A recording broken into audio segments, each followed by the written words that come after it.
নিয়ত মুখে নয়। আমার একটি কথা জানা থাকলে অন্যকে বলো, বানী ইসরাইলের কাহিনী বলো। কেউ যদি কোনো কথা আমার নামে বলে, সেই কথা যদি আমার না হয়, তাহলে তার থাকার জায়গায় জাহান্নাম।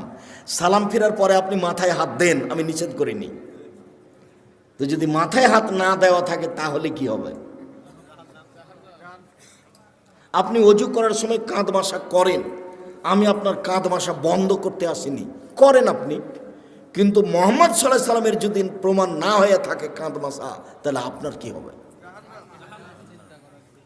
তাহলে আপনি বিবেচনা করে দেখেন, হুজুরকে বলেন, আপনি তো খুব ভালোবাসেন, আপনারা সমাজের দায়িত্ব পালন করেন, হুজুরকে মাঝে মধ্যে দাওয়াত দেন, খাওয়ারও দেন।